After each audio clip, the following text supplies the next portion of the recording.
السلام علیکم پیارے دوستو، ہماری آج کی کہانی کا نام ہے محنت کی عظمت۔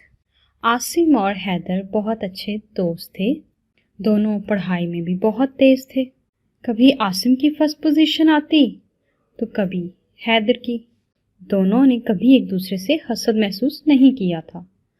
عاصم کا اسکول اس کے گھر کے قریب تھا، لہٰذا وہ پیدل ہی آتا جاتا تھا۔ عاصم کے گھر کے راستے میں ایک آدمی اپنے طوطے کے ہمراہ فال لے کر بیٹھا ہوتا تھا۔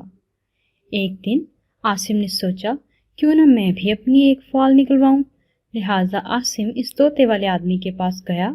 اس سے کہا، کیا تم مجھے بتا سکتے ہو کہ اس بار سالانہ امتحان میں میری کیا پوزیشن آئے گی؟ اس نے کہا، صاحب یہ طوطا آپ کو فال کے ذریعے بتا سکتا ہے، اور یہ طوطا کبھی غلط فال نہیں نکالتا۔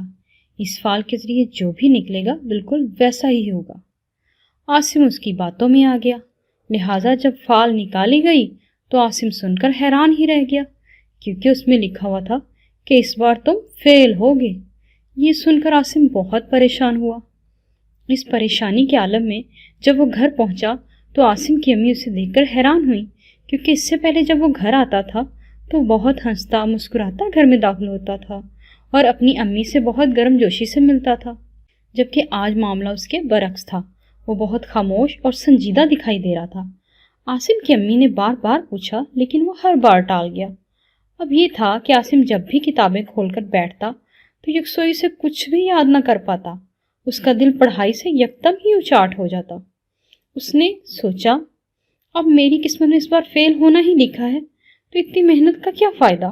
اس طرح سے عاصم نے پڑھائی میں دلچسپی لینا بالکل ہی چھوڑ دی۔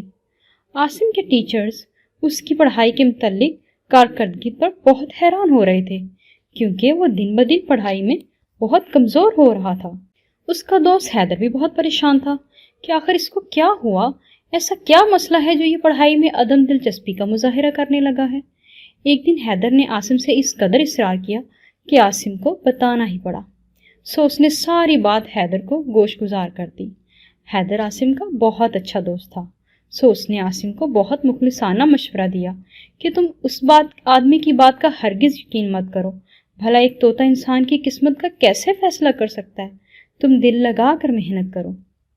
اللہ تعالیٰ محنت کرنے والے کو بہت پسند کرتا ہے، اور محنت کرنے والے کو اللہ تعالیٰ پھل بھی ضرور عطا کرتا ہے، لہٰذا تم دن رات اپنی توجہ پڑھائی پر لگا دو، دیکھنا پھر تمہاری پہلے ہی کی طرح پوزیشن بھی آئے گی۔ عاصم اس پر حیدر کی باتوں کا اتنا اثر ہوا کہ اس نے پہلے کی طرح دن رات محنت کی، اور جب سالانہ امتحانات کا ٹائم آیا تو عاصم کی فرسٹ پوزیشن آئی۔ رزلٹ دیکھ کر عاصم بہت خوش ہوا کہ اس کی تو فرسٹ پوزیشن آ گئی ہے۔ تب اس کو احساس ہوا کہ واقعی محنت ہی کی بدولت انسان اپنی قسمت بدل سکتا ہے۔ یہ قسمت کا فیصلہ سوائے اللہ کے اور کوئی نہیں کر سکتا، لیکن اس کے لیے محنت شرط ہے۔